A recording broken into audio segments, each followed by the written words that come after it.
Au Canada, la prostitution n'est pas un crime. La loi criminalise plutôt l'achat de services sexuels, la promotion ou la publicité pour la vente de services sexuels, la communication associée à l'achat de services sexuels dans l'ensemble des lieux publics. Les dispositions de la loi C-36 visent à punir l'exploitation engendrée par les proxénètes et, de surcroît, par les clients, puis, ultimement, à protéger les travailleurs du sexe. Cette loi a vu le jour grâce à l'arrêt Bedford en 2014 qui a été entendu par la Cour suprême du Canada. Les revendications de la cause s'appuyaient sur l'anticonstitutionnalité des lois canadiennes concernant la prostitution en vertu de la Charte des droits et libertés de la personne.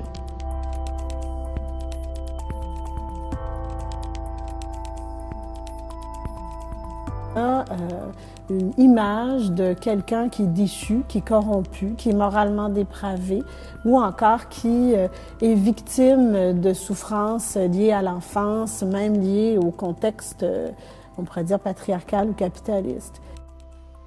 Selon l'Encyclopédie canadienne, la prostitution est la pratique qui consiste à échanger de l'argent contre des services sexuels. La prostitution n'a jamais été un crime en soi au Canada. Toutefois, les activités qui l'entourent, comme communiquer à propos de l'échange, sont illégales.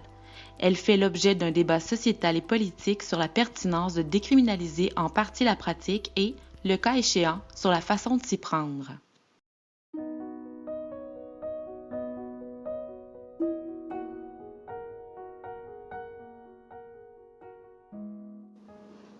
La prostitution, je te dirais qu'avant que je sois dans ce milieu-là, dans ma tête, la prostitution, c'était les filles sur le coin de la rue, genre, là. Moi, dans ma tête, c'était ça, là, Mais moi, on dirait que dans ma tête, danser nu puis la prostitution, c'était comme deux affaires différentes. Dans ma tête, il faut qu'il y ait un acte complet. Avec le temps, j'ai parlé beaucoup avec mes intervenantes, puis je le sais, c'est quand même... ce que je fais, c'est quand même de la prostitution.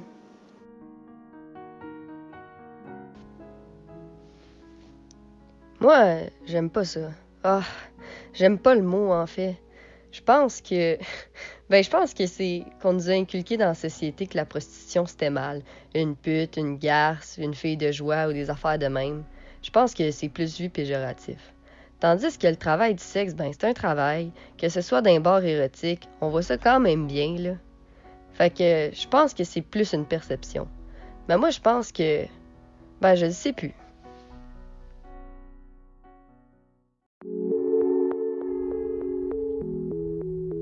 Le terme travail du sexe ou sex work a vu le jour au début des années 80 à San Francisco, Californie.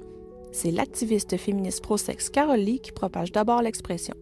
Au départ, le terme servait surtout d'euphémisme au mot prostitution, en ce sens qu'il était moins chargé du stigma de putain. Le terme sex work octroie tant aux hommes qu'aux femmes le statut de travailleur et inclut l'ensemble des métiers contenus dans l'industrie du sexe tels que les acteurs et actrices, danseuses, masseuses et escortes. Grâce à ce terme, tout le monde entre sous le parapluie du travail du sexe. Au fil des décennies, le terme est utilisé par différents groupes féministes, par des universitaires, par des organismes et même par certains États.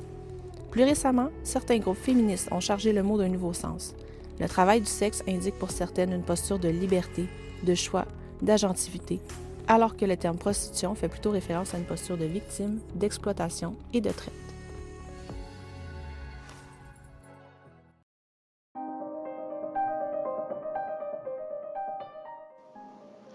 Deux grands courants de pensée se distinguent à travers le courant féministe.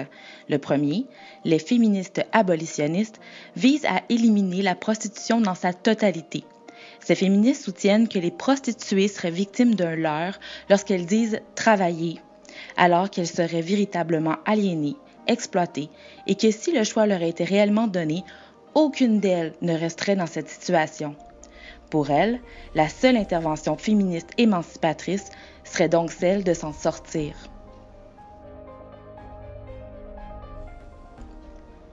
À l'opposé, les féministes progressistes se retrouvent à l'autre bout du spectre quant à la défense des droits des travailleuses du sexe.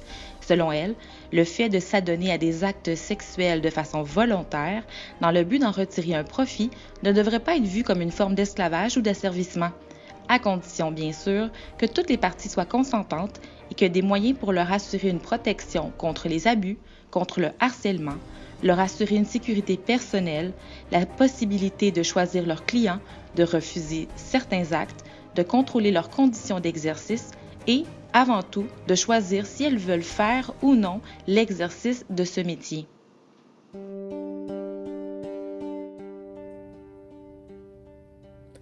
Les facteurs de vulnérabilité qui favorisent l'entrée dans la prostitution sont bien documentés. On parle par exemple du fait de vivre dans la rue ou d'être en fugue, le besoin d'argent rapide, la consommation de drogue, la maltraitance subie durant l'enfance et la fréquentation de pères déviants. Cependant, les études scientifiques arrivent difficilement à départager les facteurs de vulnérabilité et les conséquences de la prostitution. Par exemple, il n'est pas possible d'attester clairement si la faible estime de soi provoque l'implication dans la prostitution ou si c'est plutôt la prostitution qui mène à une faible estime de soi. On peut considérer la sortie de la prostitution comme un processus en 4 grandes phases. La personne pense à quitter la prostitution, la personne décide de quitter, la personne jongle avec 2 styles de vie en simultané, puis la personne se construit une nouvelle vie. Bien sûr, ce processus doit être considéré comme un cycle et non comme un système linéaire. On parle en moyenne de 6 tentatives de sortie avant une sortie définitive de la prostitution. Je peux pas te dire ma dernière expérience à quoi qu'elle ressemblait. Pour vrai, je m'en rappelle pas vraiment. C'est juste que j'étais rendue... j'étais plus capable. Je ne plus rien savoir. Tu sais, on devient fatigué à un moment donné.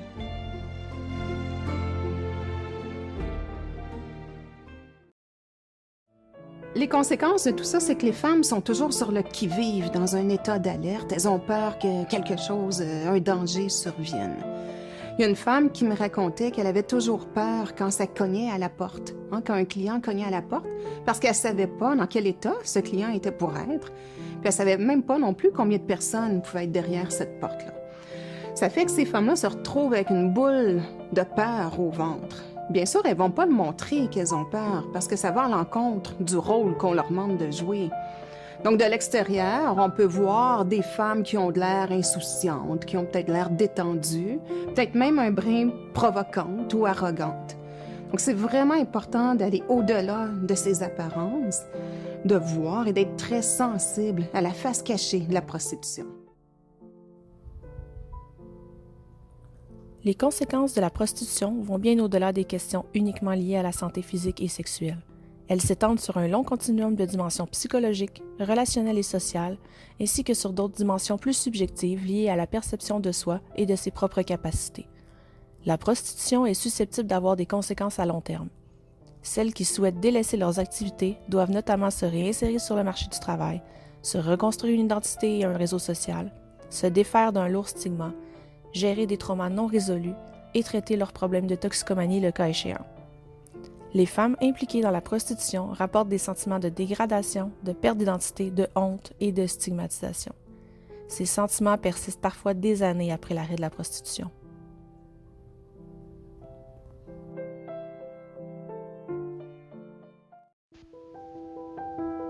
Cette perte d'identité est réelle. Ces femmes ne sont plus vues comme des femmes, ni comme des citoyennes. Elles sont des travailleuses du sexe, point. Pour illustrer ce propos, rapportons-nous au meurtre sordide perpétré à Sainte-Foy dans la nuit du 22 au 23 janvier 2020. La plupart des périodiques de la province ont couvert le fait divers. Voici quelques titres à la une et quelques commentaires de citoyens en rubrique.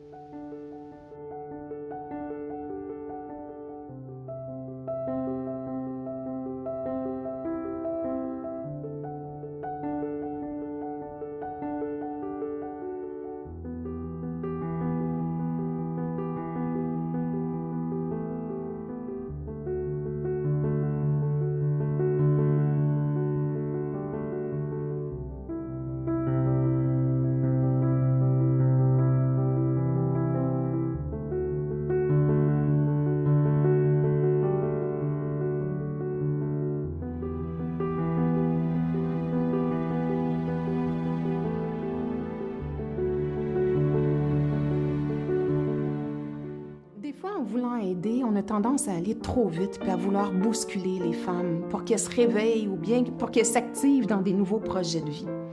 Il faut pourtant prendre le temps d'écouter et de se préoccuper réellement de leurs besoins à elles. Ce qui est efficace, c'est pas d'arriver avec nos gros sabots puis leur dire « moi, je sais ce qui est bon pour toi dès maintenant ». Il faut réaliser que ces femmes ont perdu leur estime et leur identité dans leur parcours de prostitution. Donc, si on veut vraiment les aider, il faut leur donner le temps nécessaire pour qu'elles se replacent au cœur de leur propre vie puis qu'elles arrivent à se redonner de la valeur.